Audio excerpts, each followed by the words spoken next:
Welcome back to another episode of the Inner Journeys Outer Adventures podcast. Today I have a special guest with me, a fellow coach, Devon McCuen. So he is an online coach like myself, and he's gone through a journey to reach this point, and we'll dive into what that looks like in this podcast here. Welcome, Hey, Devon. Corey. Thanks for having me, man. I appreciate you having me, brother. You bet. We're excited about it. Yeah, it's going to be a good one. I know it. You got a good story from what I have gathered just from following you on social media and talking to you from here and there. So why don't we dive right in? Why don't we start? I have most of my people start with childhood. Like what were you like growing up? What was kind of the development from there? So let's start there. And I'll be honest with you. The way my story developed, I mean, I definitely can't blame the later part of it on my childhood, right? I had great parents, great family, awesome sisters. I grew up playing baseball, was good in school. I have absolutely nothing to gripe about with my childhood. It was amazing. I grew up in a little small town in South Carolina. At that time we were still playing outside a lot. There wasn't a lot of technology and stuff. So my childhood was absolutely amazing. And then, just like we all do, um, things kind of evolve over time, right? And in eighth grade or so, eighth grade is when I had my first beer, right? Okay. And there's my story is that of recovery and redemption and hopefully trying to do some good now. But it all started right there. Like I said, I had none of it's to blame with my childhood.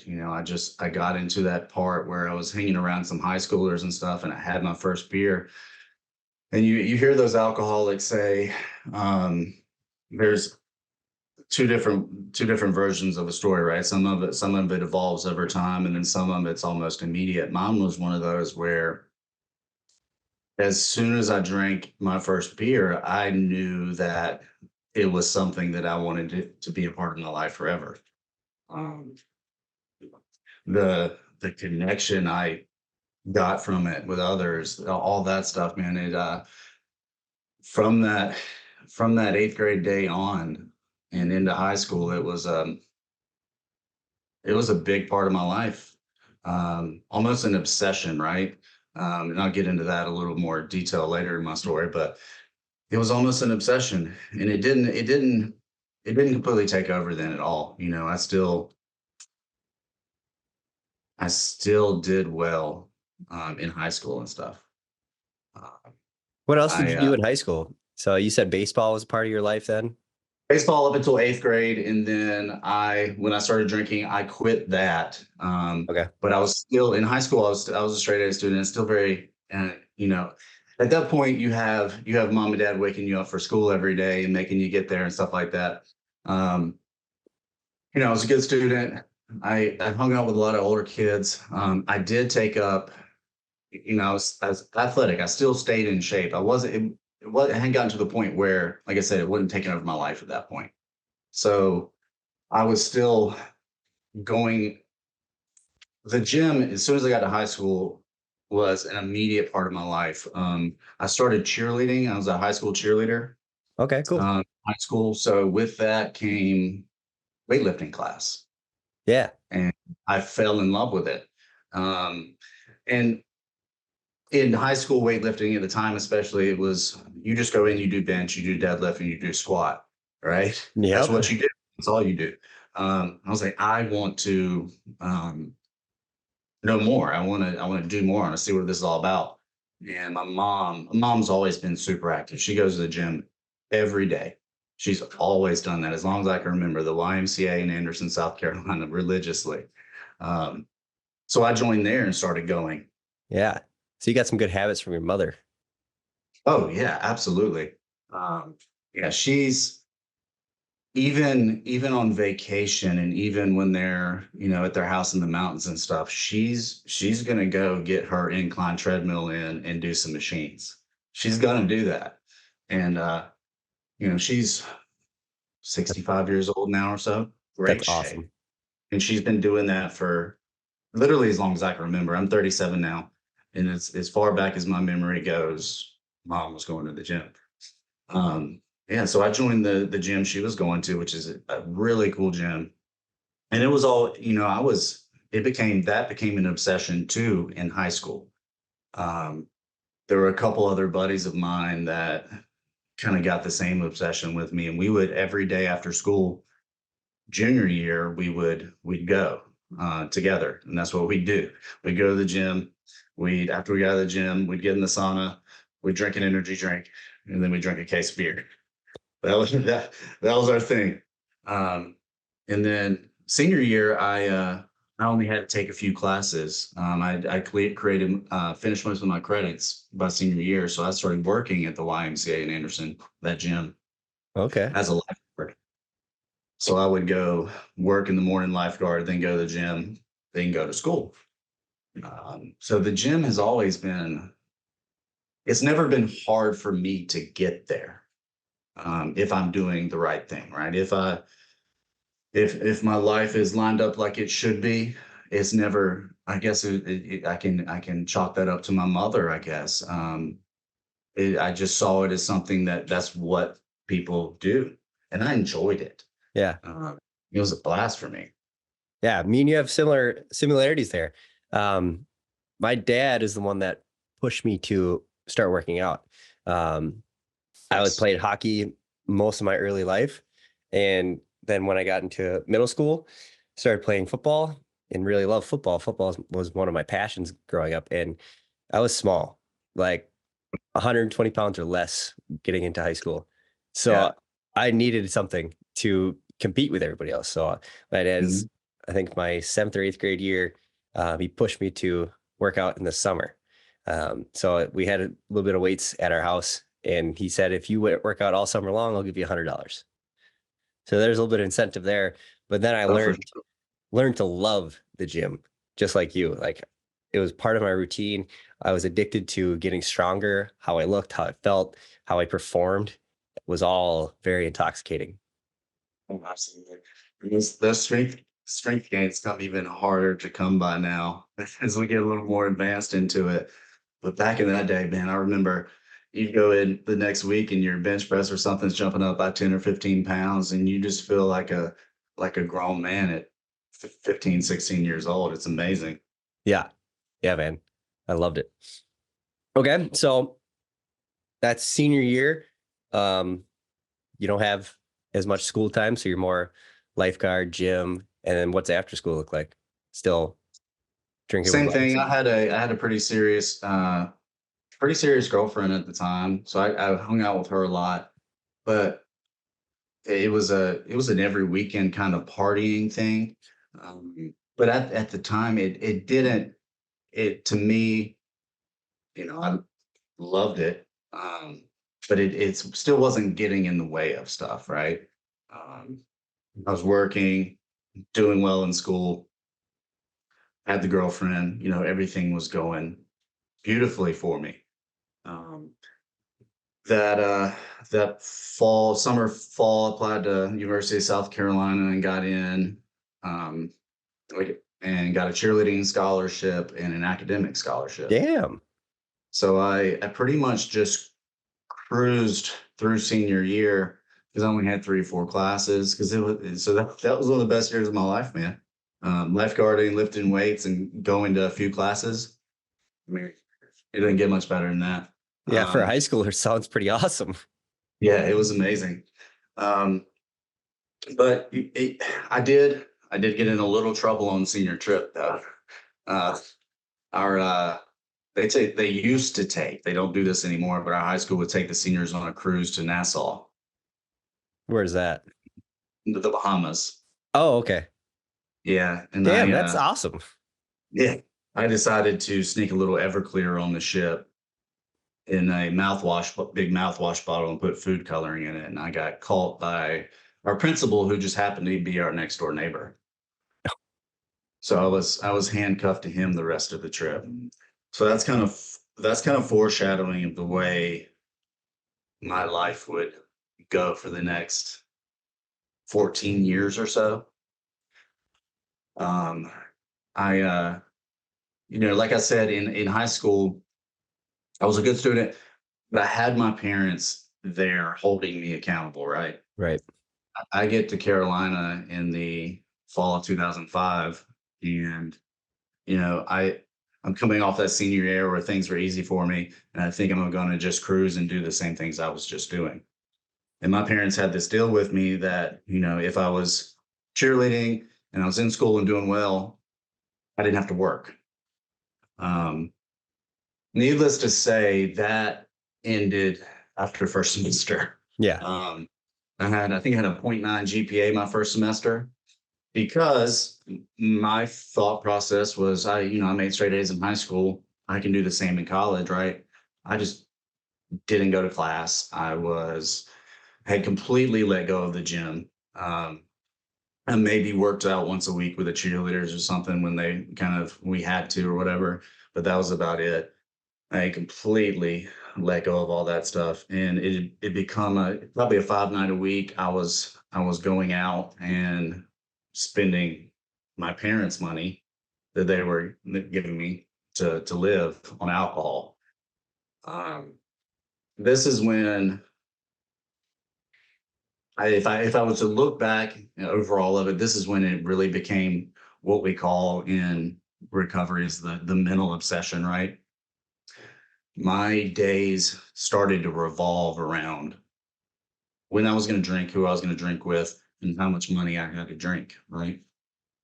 So then it became a point of they were no longer going to fund it quite like they were, so I had to get a job. And I found a good one. Or at the time, I started coaching tumbling at this little cheerleading gym, so at least afforded me the ability to do that. And second semester wasn't much better. I think I had a 2.0, still doing the same stuff. I'd figured out a few little tricks on how to schedule my classes and stuff where I would be able to do the things that Devon wanted to do, right? It was all Yep. about when's Devon going to be able to go out with his friends and drink some booze. And then I learned that I could take some summer classes, and if you don't go, they knock you down the letter grade.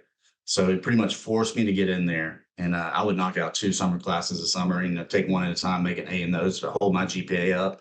So when football season came around, I was able to slack off a little bit more. Gotcha. So this trend kind of continued all through college, man. Did they take away like an academic scholarship or anything like that? After first semester, yeah, they put me on academic probation, and my second semester wasn't good enough to keep it. So the academic scholarship was gone after my first year. I was still able to, and still cheering. So they did. I think it was like $500, $1,000 a semester, which is great. I'm grateful for it because it was fun. But that's all. That's all that I had left after that. But yeah, that trend kind of continued all through college. It took me 5.5 years to finish Carolina, um, but I did, and got a biology degree, and never used it. I Yep. Yeah, I quickly moved to Charleston, South Carolina after graduation. I was going to get a big boy job and um, move in with my sister, who's very hardworking, very straight laced. And I was like, I'm going to get my crap together, right? I moved down there, started working for a 5-star, 5 diamond hotel in this super nice resort, and I did pretty well for a while. I was managing everything. Like my drinking was kind of managed, right, and I was able to get to work enough and do well enough that I moved up into management pretty quickly. I learned a lot there. It's a 5-star, 5 diamond hotels. They know how to run a restaurant. They know how to run Yeah. a hotel. Um, so, like I said, my degree was in biology, but I learned a lot about hospitality and tourism and Right. and cooking and all that stuff, right? Can I pause you for a second? Yeah. How were What strategies and what like things were you doing to almost feels like you're hiding that alcoholic side of you? Like what were you doing at that time to, you know, function well enough to move up in the ranks of that hotel? I think I was just kind of forcing myself to be in denial, right? And I saw a lot of people. So there's levels to drinking and alcoholism, right? There's people that can take it or leave it, have their one glass of wine or a week and be fine. And then it moves up to your moderate drinker and your heavy drinker, right? I was hanging out with a lot of heavy drinkers who were doing a lot of the same things I was doing. Um, but I, on the other hand, I knew in my head the way I was thinking about this stuff was not normal, right? I knew that the waking up thinking about, oh, I just want to get through work so I can go out tonight and drink, right? I knew that wasn't normal, but I saw people around me because I was in food and beverage in Charleston, right? Saw a lot of people around me doing the same types of things. Right. Now, maybe they weren't doing it 6 nights a week or 5 nights a week, and they were doing it two or three. But I guess I probably use that as my justification. Well, if they're doing it, it's okay for me to do it. Right. Yeah. Knowing good and well the thoughts and my mindset around all of it was probably a little excessive. Yeah. Did you ever like battle with your own thoughts? Because it kind of sounds like you had a little back and forth with yourself there. I still do. That's a big part of my recovery, especially is learning to recognize the difference in my ego and my thoughts, which ones are real, which ones are not, and learning when to let certain thoughts just pass straight through my head or when to actually sit with one of them, acknowledge it, and feel that thought, right? Um, Do you have any I was examples of that? um so I was a terrible sleeper, right? Um and I use that for justification for my drinking for a very long time. Like I can drink myself to sleep and I'm not gonna lay in bed and not sleep. And a lot of that would be I would just lay in bed at night. And this is if I didn't drink, this was every night. I would lay in bed at night and think about conversations that had already taken place, events that I have coming up, right? And run those conversations through my head, run through scenarios on these events coming up. When in reality, neither of those things exist. Those conversations don't exist anymore. And these events coming up haven't happened. And I'm sitting there laying in bed torturing myself for hours, not being able to go to sleep, knowing I got to get up and work in the morning with just these thoughts racing, right? Recovery and we'll get to the recovery part obviously, but that part of my journey in learning how to stay absolutely present in the moment that I'm in and make the best and do the best that I can in that moment teaches me to let those thoughts go because I know if I'm doing that, then most likely everything else around me is going to take care of itself. And if it doesn't turn out like Devon wants it to turn out, it doesn't matter, right? Because at the end of the day, I get to choose my perspective on the outside world. Yes, man, exactly. Yeah, that's and there was one guy, and we'll get to this too, but there was one guy in my last treatment center that preached that stuff home, right? Yeah. There's a lot of a big book in my story, but there was a lot of um his name's Brian. He's still a good friend of mine. And he would preach home the staying present, the gratitude and acceptance of the present moment, letting go of worry in the past, and the past doesn't exist, neither does the future, and all that stuff. And when I sat in that meeting, it grabbed me, and something that day was like, okay, this might work for me, right? Um, but yeah, that's kind of my example of how this thing right here was, I think, a little different. Now there are the real alcoholics that we talk about this stuff all the time. We all deal with this. Yep. But that's kind of how I justified it, was seeing the others doing it and thinking, yeah, they're doing it too. And I do that. Yeah. I have that same problem with ruminating on past. And then you're worried about the future of like, well, whether it's bills, whether it's this event you got to go to, like you said, or being an introvert and having to be around a lot of people for a networking event, and you're like getting yourself all excited, worked up for that. And yeah, Yeah.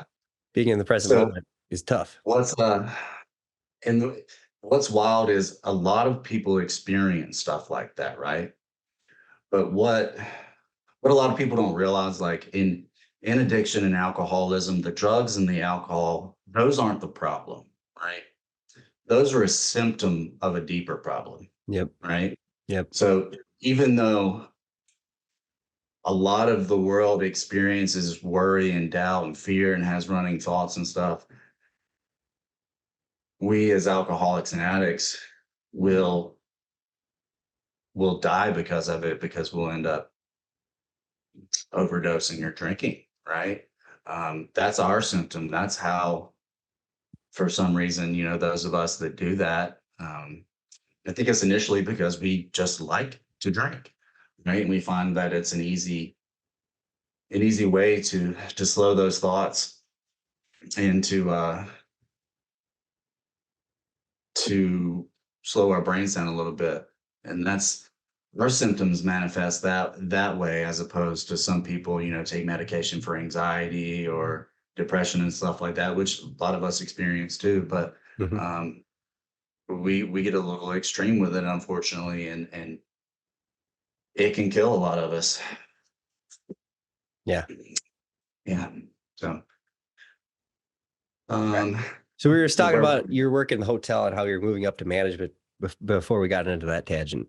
yeah. So yeah, I was working in a hotel, moving up, did well, and then um I I met a girl, and she liked to drink as much as I did. And things kind of moved pretty quickly with us. And we, it became an every night thing with both of us. And we decided to move in together. And this is when I see that it got really, really bad. Um, I would consider her more of a hard drinker as opposed to a real deal alcoholic, right? Yeah. So she was still doing her thing. Mhm. What age were you? This would have been 2012, Yeah. so 25, 26. Okay. And then so it got to the point where I had moved up, and the job was, at this point, began to get in the way of my drinking. When in reality it's the other way around, right? I was getting in the way of me being able to perform my job properly. But in my head, I'm like, I'm not able. It was a management job in a hotel where I had to be there at like 4:30 or 5 o'clock every morning, and that just didn't work out for me. Yep. Um, so I decided to leave the hotel and just get a bartending job. Not smart. Hmm. Um, this whole time, like, my parents, they don't know any of this is happening, Right. or they don't realize that I've become as bad as I am. They're happy I'm with this girl. She had was doing well at her job. I had made the decision to go bartend to make more money, because you can in Charleston. Yeah. And me and her start talking to my dad, and we decide to move back home where my parents are from and open a restaurant. So that's what we did. We put a plan together to do that. Me and her moved back home in May of 2016, and eventually opened the restaurant in January of 2017. But that whole, what is that, 7 months, 8 months, we were in the process of building out the restaurant and opening it. We worked 1, 2, 3 hours a day, making decisions with the contractors and stuff like that, putting everything together. But the rest of the time, I mean, I was blackout drinking at that point every day. It got to the point at that point that it became I'm waking up every day and having a couple shots of vodka to get rid of the Oof. shakes and throwing up some bile, getting some more vodka down just to feel normal. Obviously, that's not normal. Um, so we we opened the restaurant in January 2017, and that's the point that I'm at in my alcoholism. Yeah. Needless to say, the restaurant is great. It's still open. We sold it. It's a successful restaurant. Hooray for us. Um, but the timing of it was not great. Right. Uh, I was in my first treatment center by August of that year. So 8 months after we Wow. opened, Yeah. I was in rehab. I was in rehab for the first time, and um, it was one of those where you go and you have a vacation. You go to the beach. You go to the gym. Um, Super nice rehab in Hilton Head, South Carolina. Um, Felt great coming out of it, but they did not provide me with a solution. Unfortunately, they Mm. dried me out. So I got home from treatment, and my wife at the time, now ex-wife, had decided to leave, as well she should have. Um, and I took that hard, and it went downhill even further after I started drinking the day I got home. Okay. To tell you how insidious this disease is, um, I they gave me what's called a Vivitrol shot. So it's a shot for alcoholics and opiate addicts that when you take it for a month, you can't get the positive effects of the opioid or the alcohol. You can't Oh, feel it. really? Like I can drink and get like my words will slur and stuff, but I get none of the endorphins or dopamine or anything from it. Yeah. I still drink a liter of Jack Daniels a day on top of that, even though I wasn't feeling anything. Wow. I was like, I'm going to drink through this thing eventually. And then eventually on day 28, I did. Um, but I tried for another year and a half, another 2 years to be in the restaurant and do the right thing. Because at this point, everybody around me knows I'm an alcoholic. So my parents and my staff and everybody's watching me like a hawk. So at this point, I'm having to hide it all Yeah. forever. It was miserable, man. Because I'm still at that point where I'm going to drink all day, every day. That's just what I'm going to do because that's what we do. And I'm having to hide it.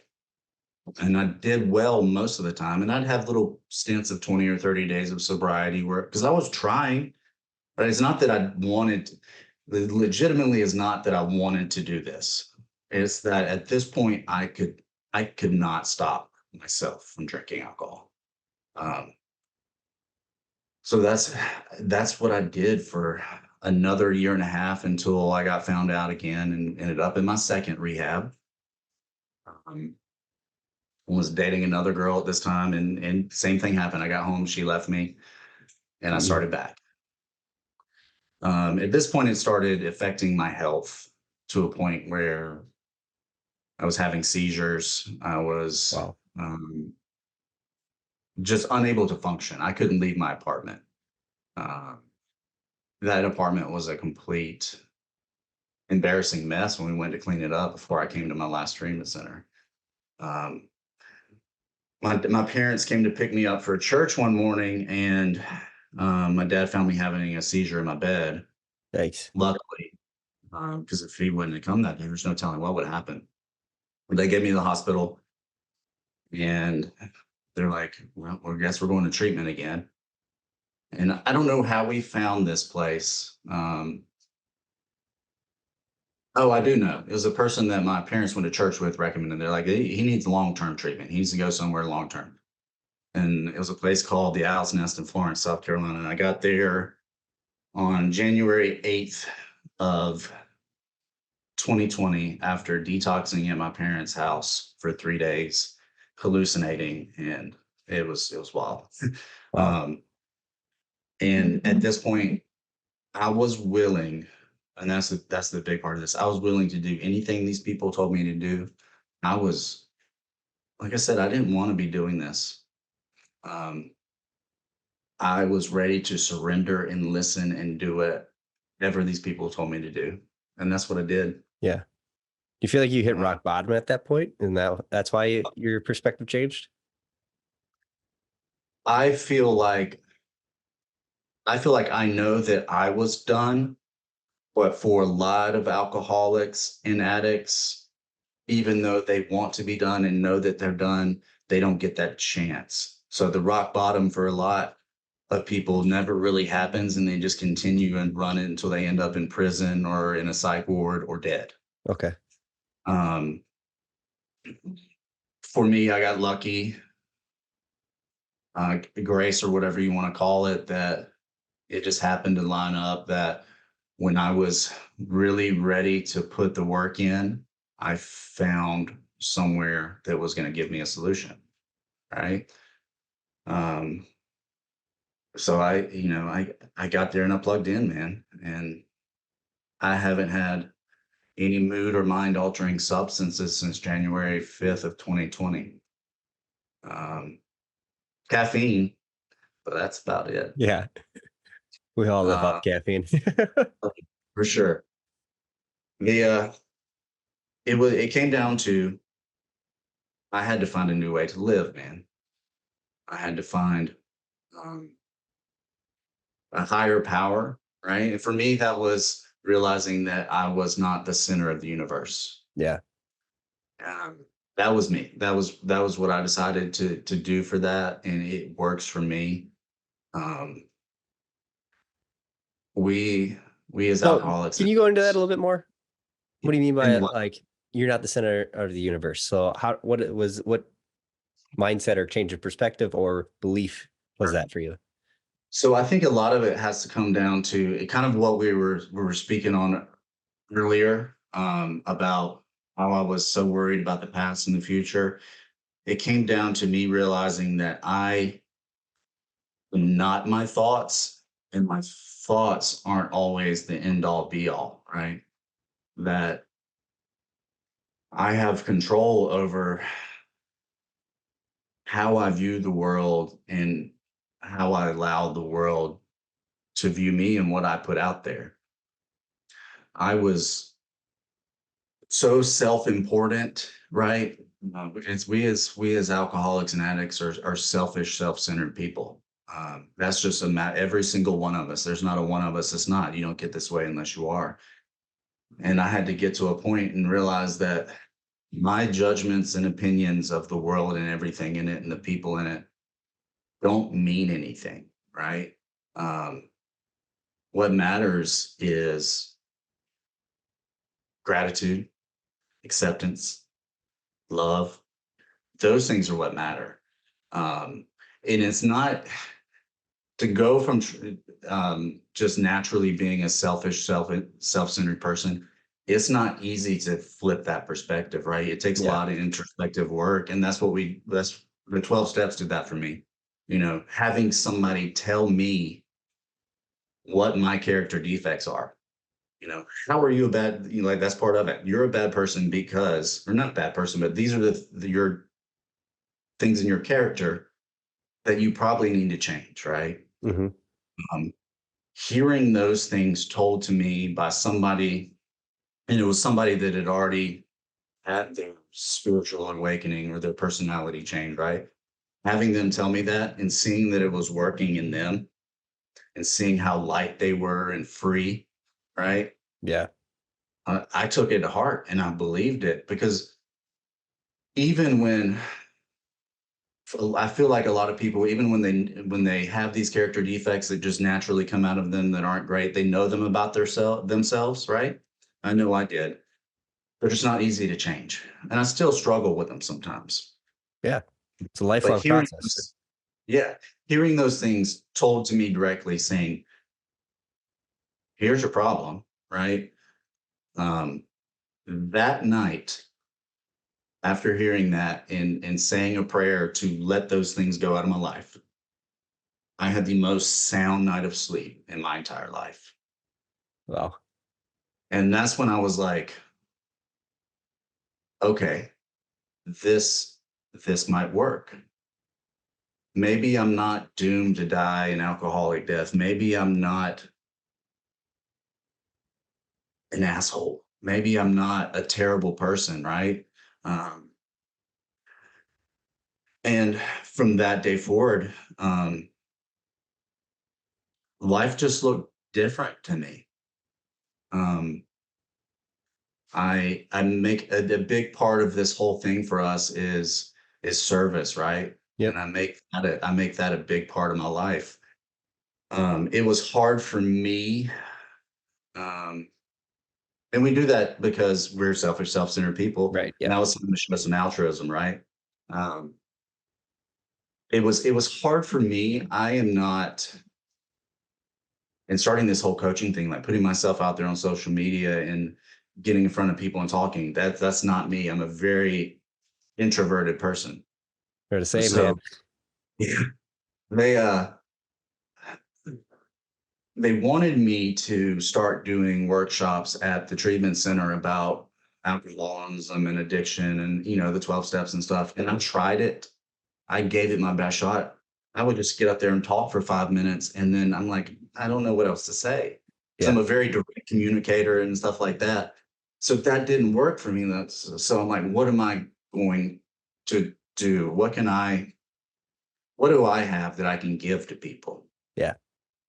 Um, as soon as I got to the Owl's Nest, that switch in my head had flipped again, and I was obsessed with my physical health, Hmm. right?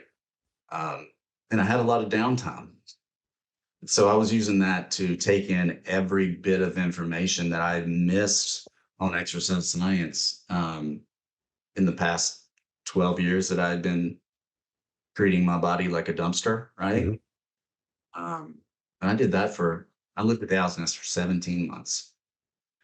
And when I wasn't working there, I was either working out in a meeting or studying this stuff. Um, and I happened to meet a girl again. Met a girl at the Owl's Nest. She's also in recovery. She has 3.5 years now in recovery from back in fentanyl. Beautiful story.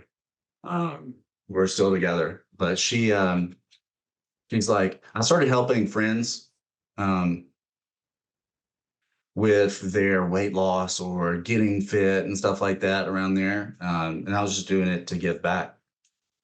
And she was like, I loved working at the Alcenus. I did it for 4 years. I just left there 3 months ago.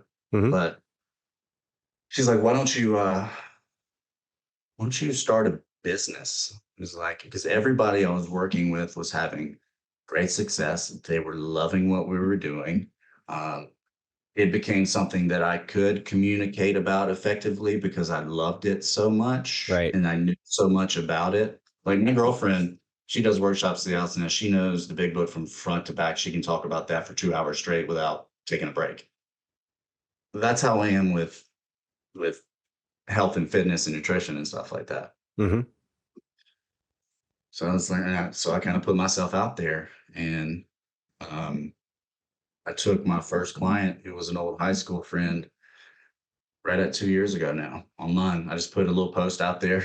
It's like, Yep. hey, I'm taking clients for fitness and nutrition. Holler at me. I think that was my first post, and he reached out, and it just has gone since then. Um, it's a it's a way that I can connect with people and something that I'm passionate about, and um, feel like I'm providing a service to somebody that's meaningful. Yeah. Oh man, it's the most meaningful thing in the world.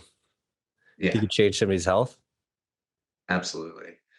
Um, some of the I still to this day, if a client sends me a win or they're fitting in some new clothes or lost X amount of pounds, and I get that text, I still get cold chills and get emotional about it. Because it's hard for a lot of people, man. It's Yeah. not everybody has that as soon as they get in the gym, they love it like we do. Uh-huh. Some people it takes years, or some people it never happens. Um, so when you can get one of those people to be consistent with it enough to where they either like it or see the benefits enough of it enough to want to stick with it, even though they don't love the gym so much, that's a special thing. Uh, It's definitely not something I mean, if I would look back 10 years ago and been like, you'd be all, you're gonna be posting on social media and taking clients to help with your health and fitness, and like, what the hell are you talking about? That's nonsense. But I don't see myself doing anything else now. It's wild. Yeah, man. I'm the same way. I don't see myself doing anything else. This is something I want to do for the rest of my life. Yeah. And I I'm grateful every day. Like as as miserable as some of the experiences I went through, especially 2012-ish to 2020, those 8 years, as miserable as that was. And honestly, man, I don't remember much of 2017 through 2020 Yeah. or 2019. As much as crazy as that is to think, and as miserable as a lot of it was, and as much health problems as it's still causing me today, I don't regret any of it. Um, it got me to a point in a place where I was supposed to be at that time. And Hmm. it taught me a lesson that I feel like I was supposed to learn, whether that's God or karma or whatever it is. I'm grateful for it. Because experiences lead us to places. And while you're going through them, they're not always what you want to be doing at the time. But if you can stay patient and trust the process with a lot of stuff, life may surprise you sometimes. Yeah. Yeah. So I've been getting deeper into my faith. And as you talk about this, it almost seems like God was leading you into a spot for an opportunity to take advantage of it. Like when you went into your long recovery, like you were in the Yeah, right spot, you went through the right amount of stuff for that opportunity to change your entire life. right. Yeah, and this is this is kind of a lot of people that know me know this, but I haven't talked about this openly a lot. But and I will though. I was a staunch atheist for most of my life. Hmm. Now I'd like to say that I don't know who God is. I don't know what that looks like. But I do know that there was something that night when I got called, told my character defects. There was something that I felt that completely changed everything going on up here. And that's not just coincidence, right? Um, it it was a spiritual experience like nothing I had ever experienced before. Hmm. And for that reason, um, like I said, I still don't know who or what it is, but I make it a point, one, to know that it's definitely not me and that it's not my thoughts and it's not any of that. But I make it a point to seek something outside of myself and higher than myself, because I know once I started doing that, um, it allowed me the opportunity to get outside of myself and be of service to other people. Yeah. You say that that something brought something to my head is there's a pretty common saying in Christianity is ask and you shall find, or ask Right. and you shall receive, seek and you shall find, knock and the door will be opened. Yeah. So, something was definitely open that day. Yeah, I believe Um, so. something was definitely open that day, and it is when you experience something like that that can completely alter the course of your life and alter the perspective on your life and what surrounds it. It's something that you never want to let go. It's something that I will never let go, even though like I said, I don't know what it is and I don't understand it. Um, I don't have to. That comes back to me not being my thoughts and not being my. I don't have to understand. I was there. I experienced something. Let's make sure we're seeking to go find that as much as possible. Yeah, Right. because That's you my saw the good that perspective. came from it. Yeah, right. Yeah. Yeah. Um, I see a lot of bad too. Not in my like just because I'm so surrounded in addiction and alcoholism, I see a lot of death and stuff. But it's given me a way to be able to handle those things, right, and help those that are that are going through it and about to die, or loved ones of people that are losing people to that. It's like I that's one thing that that experience has shoved me into, right? That is it's intense a lot. But I have, instead of shutting down and letting it completely destroy me emotionally, like I've lost best friends to it over the past 4 years. Yeah. Uh, instead of letting it shut me down and destroy me emotionally, I'm able to be there for the people, be there for the person as they're going through it, or their family. They say that, and we use this talking about a good friend of mine a lot. You either, what is it? You are the message. It's like you are the message, or you can be the message. Like some people, when they'll pass and they become the message, and you can talk about them, and that may be what was meant to happen. And then some people experience this stuff, like me and my girlfriend and stuff, and we're able to use our experience to help others. Um, and hopefully, we get to a point where that more people are able to be the message. Yeah.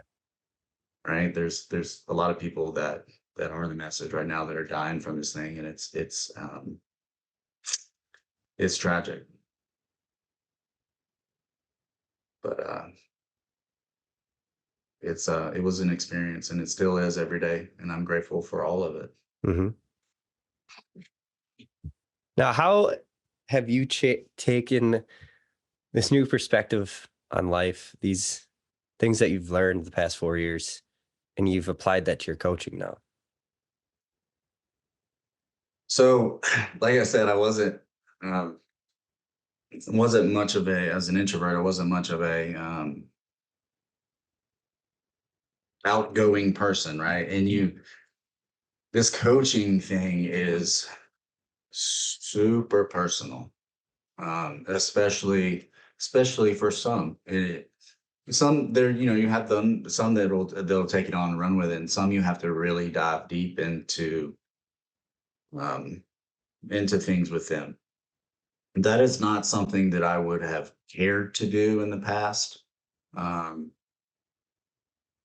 but this perspective that I have now makes me more compassionate, because how I know how fragile I was with my mindset and my mentality around certain things, right? And if I can take that and flip it into, okay, well, maybe this is something that they really struggle with, like I did with the alcohol, um, or just my perspective on life in general.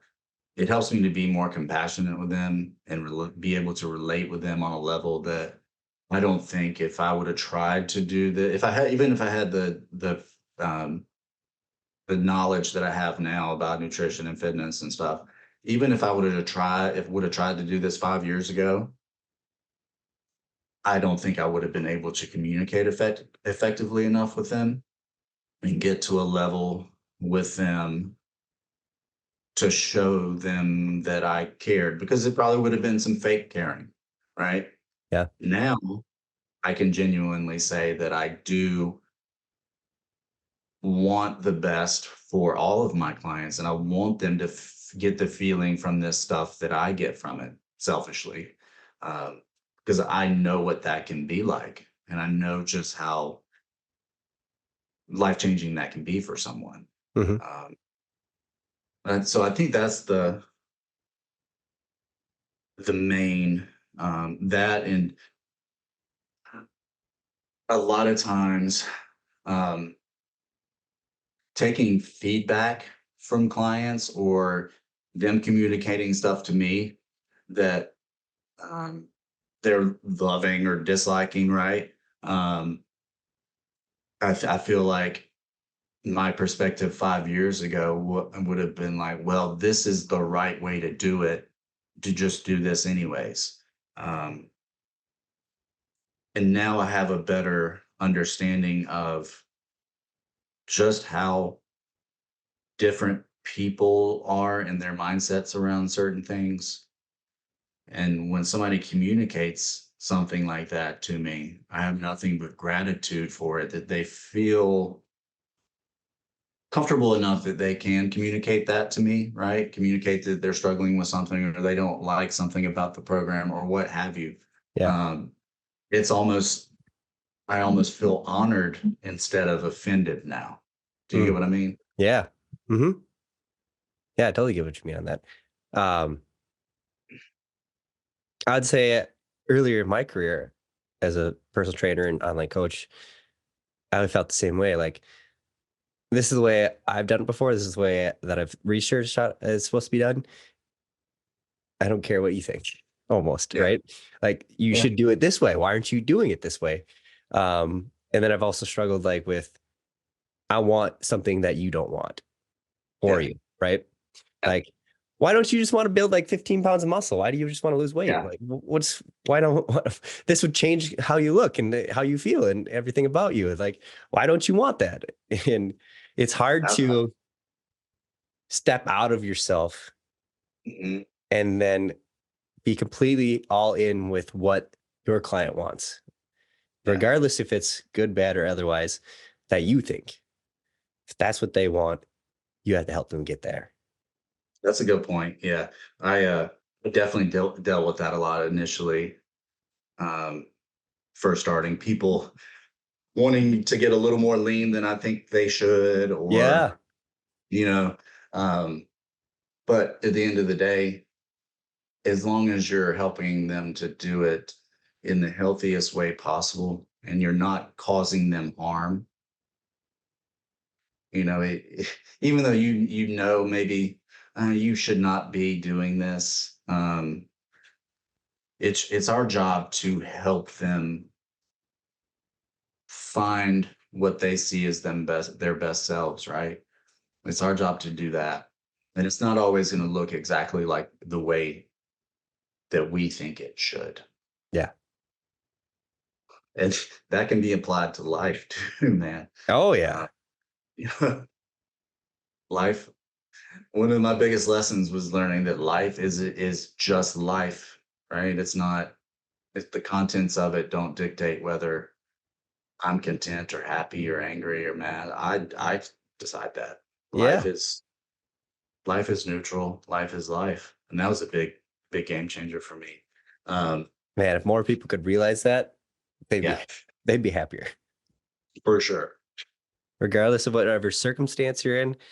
If people in a Vietnam uh, prisoner of war, they're caged up 24/7, can get to a place where they're happy with themselves and where they're at, even though in their worst circumstances and environment they could possibly be, they can still 100%. find peace and joy. Why can't we all? Yeah. And it's not always easy. No. I'm not saying that's easy at all. It's not. There are times where I have to pull myself out of that stuff. A lot of times. Um, that negative self-talk and those thoughts. But a lot of times also it's as simple as just, and I think I've said this word a bunch, being grateful, finding some gratitude, and finding some acceptance Yeah. for what's going on around you. Uh, Mindset for myself and with working with my clients.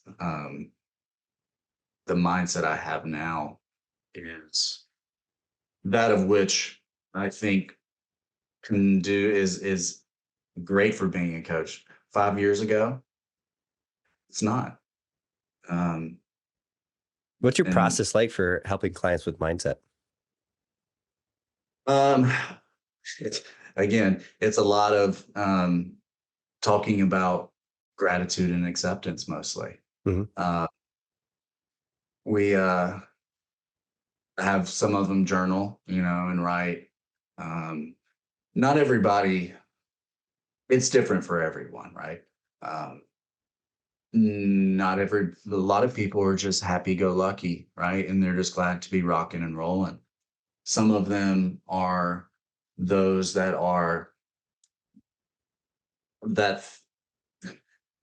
that have so much going on in the external world, right? Whether it be kids or work or all these things, right?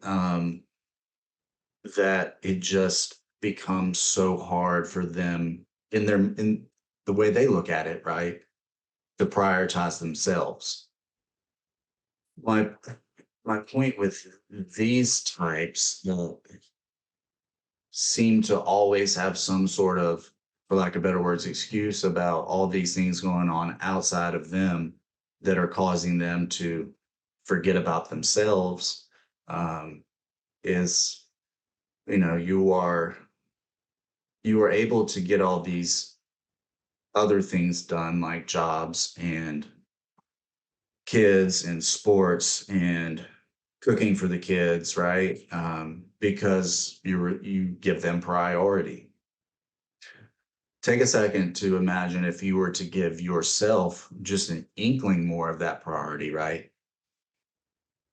When you're going through all these other things and they seem like such a hassle and so frustrating and you're so busy all the time, if you were a little bit more physically sharp and mentally sharp and filling your cup more often, do you not think that those things may just fall in line and feel a little bit more stressful themselves?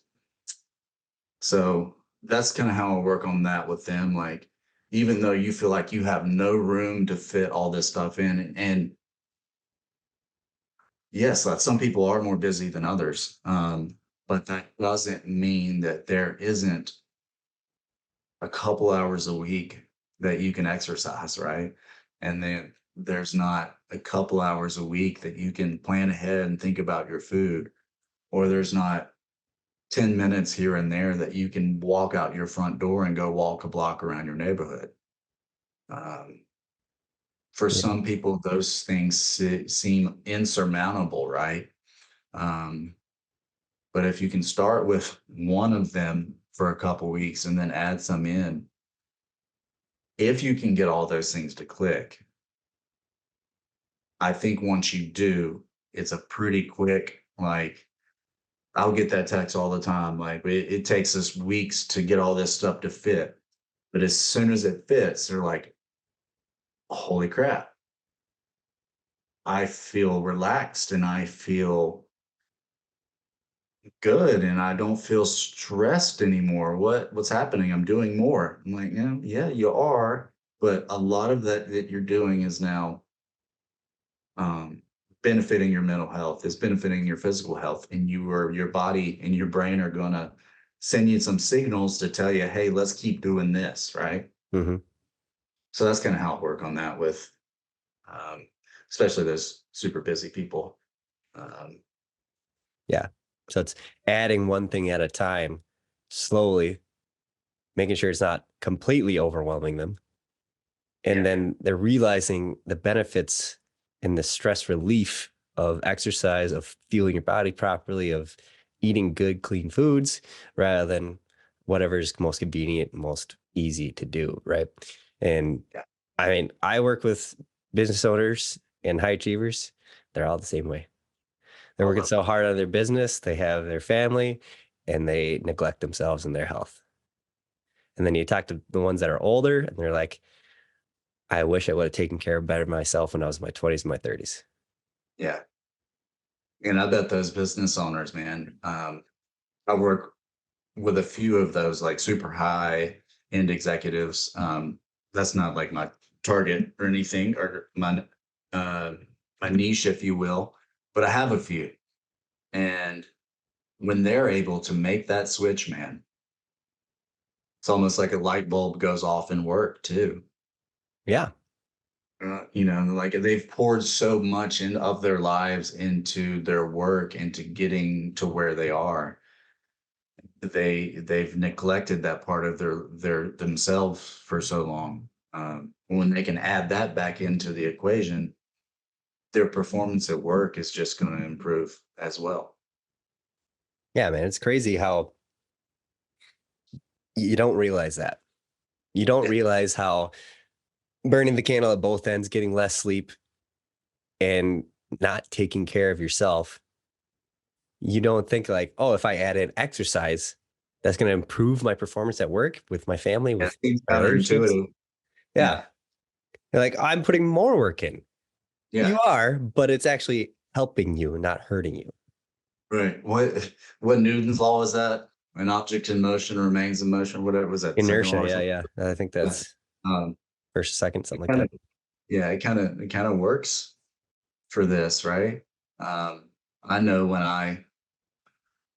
if I have a week off or 5 days off or something and on vacation and haven't been able to go, even though I'm doing things that, are fun and I love, my body starts to say, start feeling a little groggy, little out of place. We don't realize people go through life and they don't realize if they never taken the time to eat well and exercise and stuff, what actually feeling good feels like. Yeah.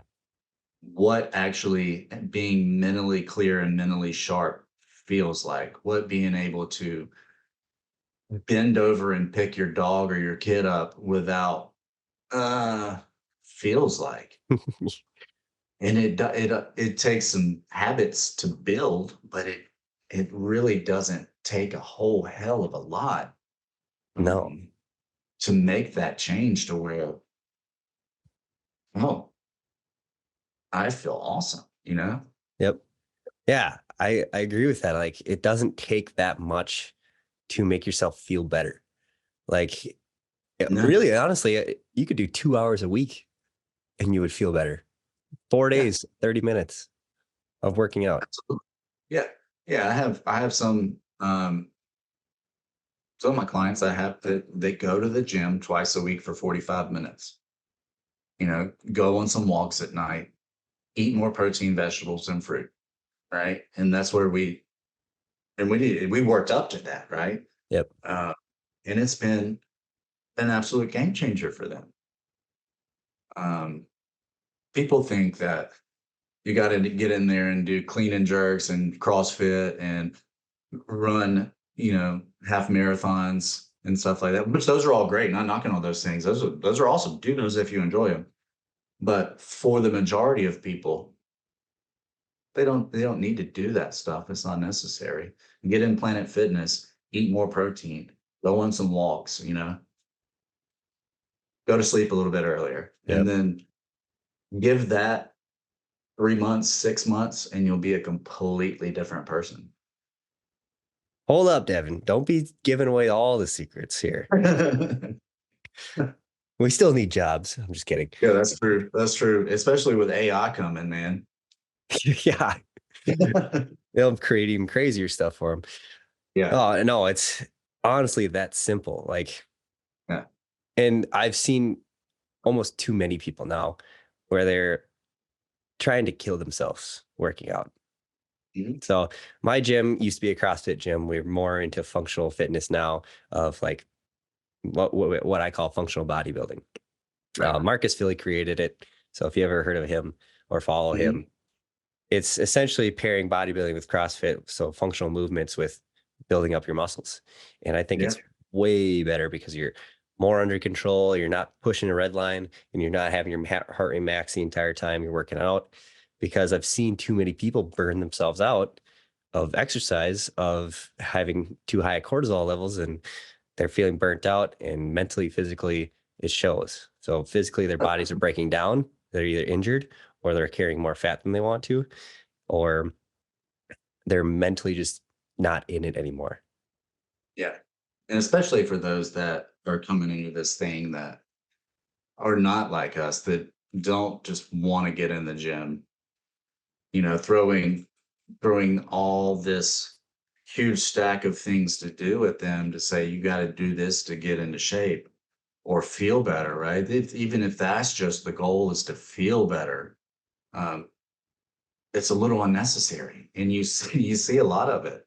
Um, but that I think that's why, not to toot our horns, though, I think that's why coaching can be important for a lot of people, right? Because a lot of people don't know that, Yep. and then also a lot of people, again, don't have that immediate love for the gym. So even though they got in there one time, getting them in there that second and third and that fourth and that and getting them to the point where it's just like muscle memory to get into that front door takes some accountability and takes some guidance and motivation and encouragement. And that's where, since I just talked us out of a job, I'm talking us into one. Yeah. That's There where you we go. that's where we come into handy. Yeah. Um, I agree with that. Especially, I think a lot of people are what my mentor and the owner of my gym says is high certainty. So they want to know exactly what to do. They don't want to have this ambiguity. Yeah, that's a hard word. Of should I do this? Should I do this? There's a million things out there for information on this is the best way to get healthy. This is the best way to lose weight. This is how you're going to build muscle. This is how you're going to live longer. Do red light therapy, sauna, cold plunge, um, get in the sun. Um, yeah, there's a million different things out there that tells you like don't ever eat fruit, don't ever eat meat. You only eat meat. There's so many conflicting things out there of how do you sift through that? How do you know it's actually going to help you?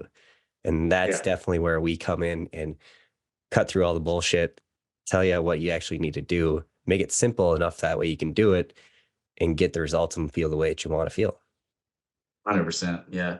I mean, anybody can go on Google, find a plan, do it, and it would get them results. But actually doing it with good form so they don't get hurt, sticking with it, and then fueling themselves to go along with it.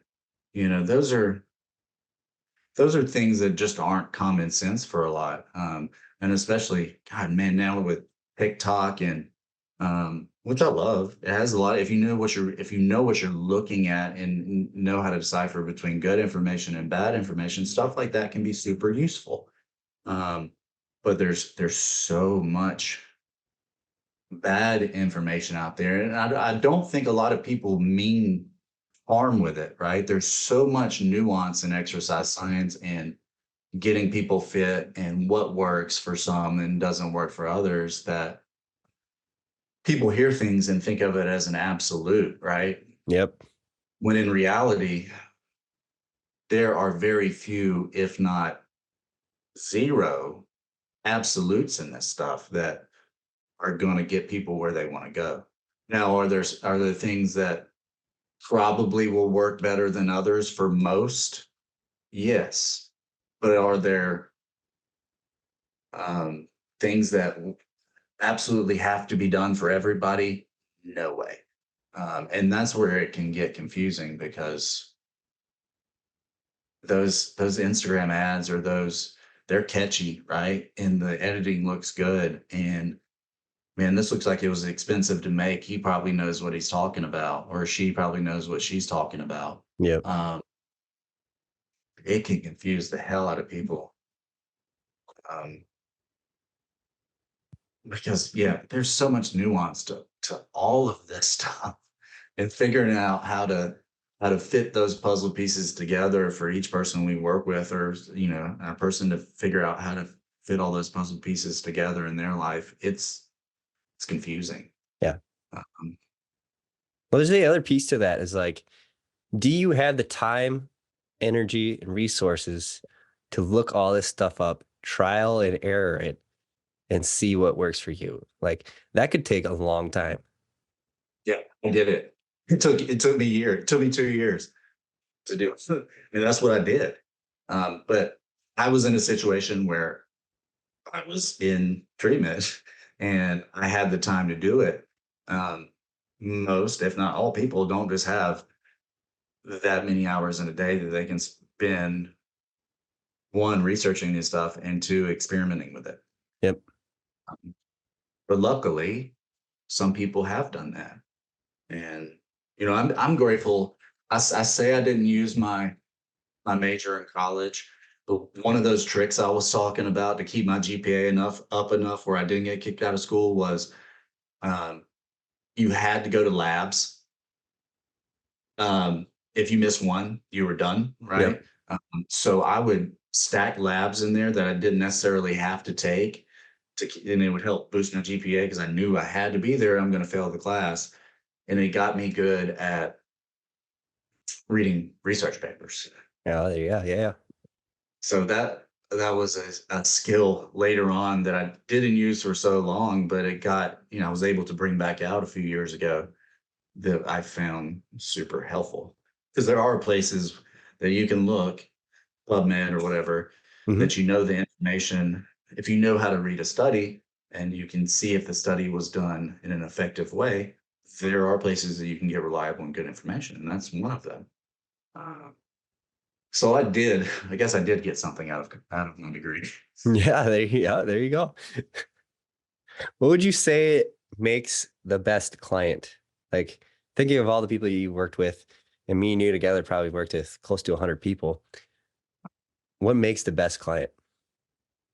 F Definitely willing to communicate.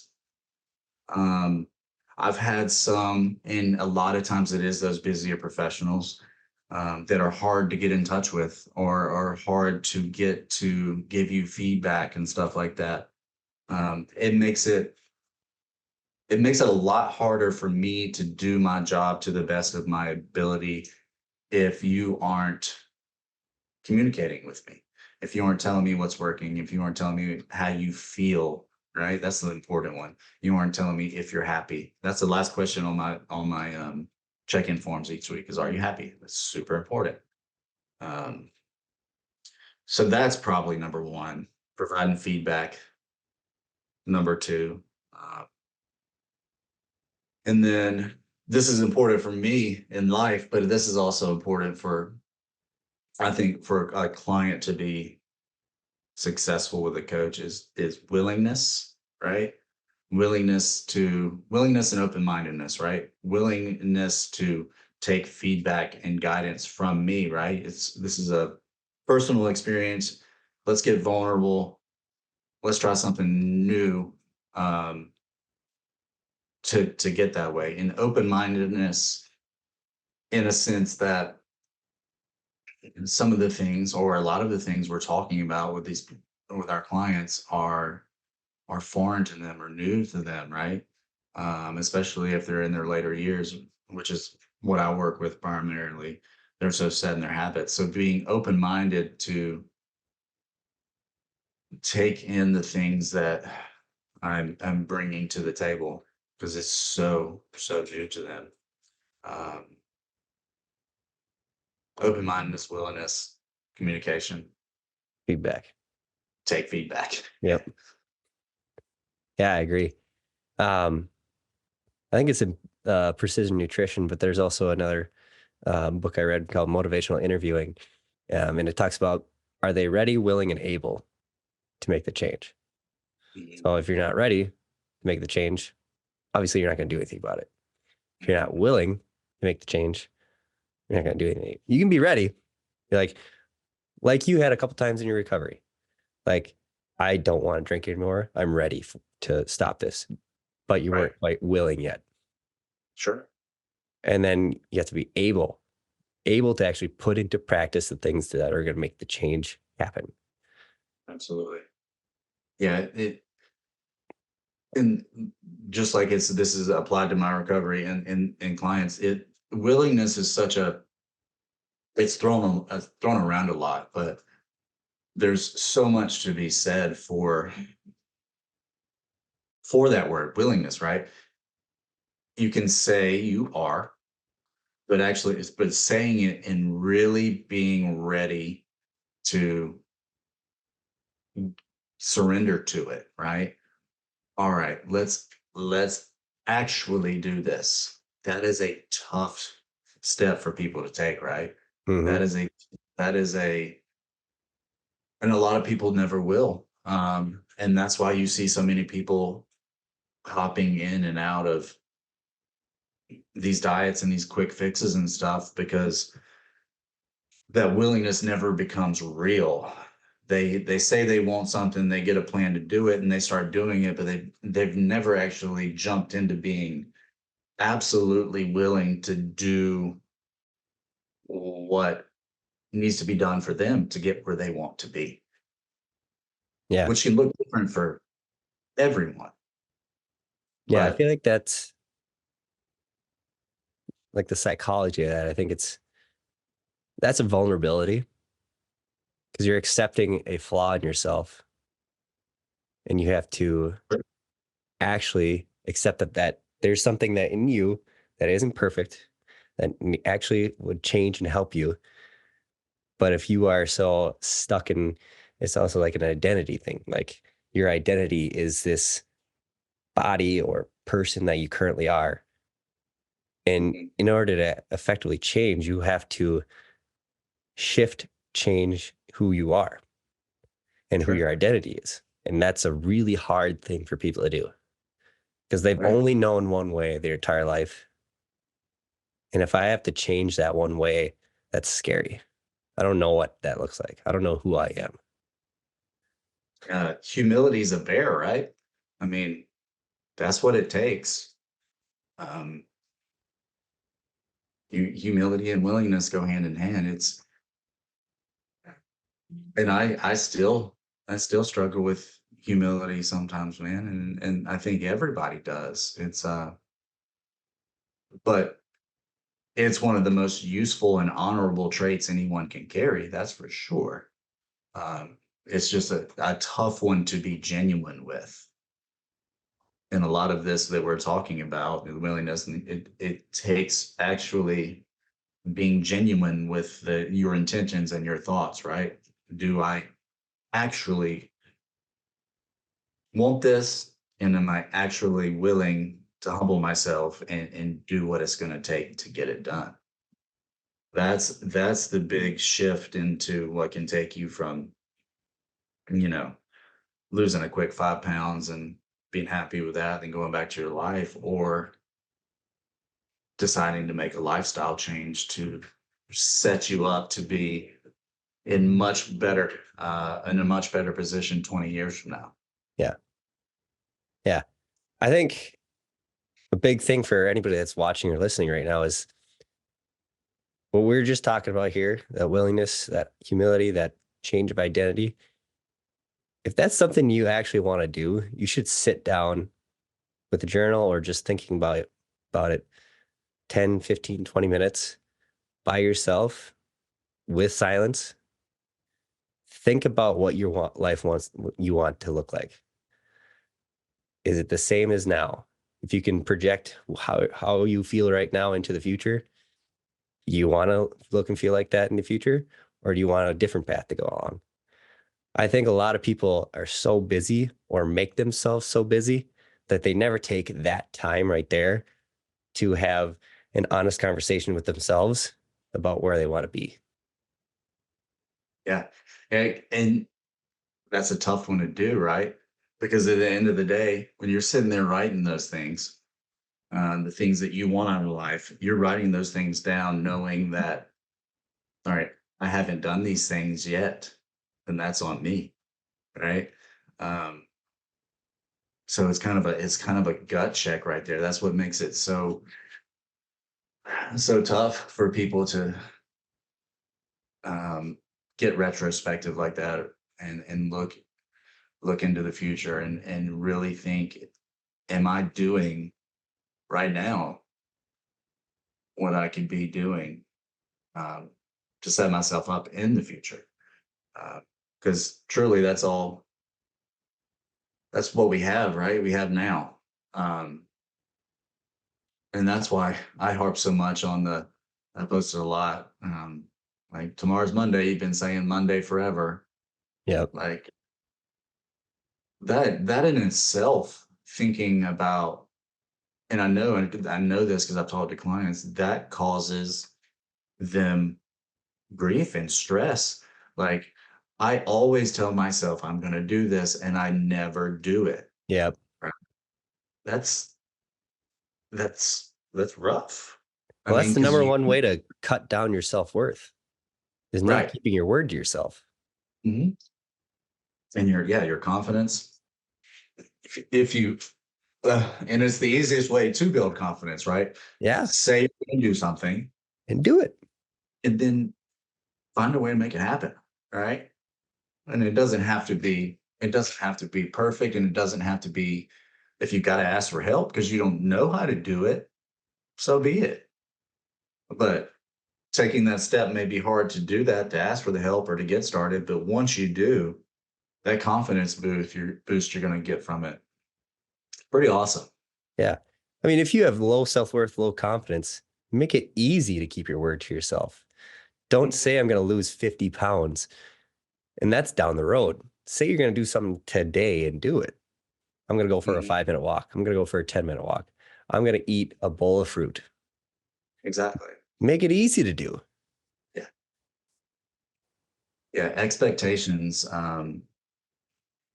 I've learned they can be um, a confidence killer when you're putting expectations that you know are unreasonable on yourself, or especially on the outside world, right? To act right.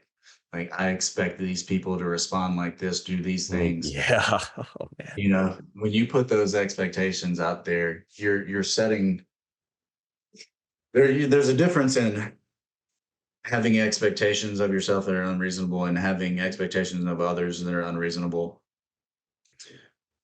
than setting a game plan for yourself that's going to improve your quality and quantity of life and finding a way to make that happen, right? Those are different things. Um, expectations can be, because it's almost like you feel expectations, you almost feel like you deserve these things Yeah. and it should just happen. And on the other hand, you're saying, okay, I have flaws. I need to put in some work to become better. Mhm. Um, so I see a big, we got to be careful with that distinction there. Yeah. Oh, yeah, for sure. If you expect and think you deserve something, I think you're wrong. Yeah. We don't deserve anything. Yeah. And Yeah. that's where you get yourself into trouble is if you're expecting and thinking that you deserve this and you're not getting it. Yeah. What work have you put in to show that you deserve this? Right. And work's not always is not always an it's not I don't say that as a negative term or a negative word, No. right? When I say work, I mean just doing something to move forward or leap forward to a goal that you have set for yourself. Putting in the time and effort to get what you want. Exactly. Yeah. Simple as that. Well, Devin, it was amazing talking to you today. I Yeah, for sure. So was it. had a lot of fun. Yeah, me too. Good way to help me and flip that perspective to a positive one for the day, you know? Oh, yeah. I love I love talking about stuff like this and talking about it and um, sharing stories with another person that has is trying to do the same thing I'm doing. It makes me grateful. I am super glad to have been able to come on here, and I appreciate you letting me share my story and share some our little stoicism chats at the end. Oh, yes. Man, I love stoicism. All right. Well, thanks for listening to the Inner Journeys Outer Adventures podcast. We'll see you next time.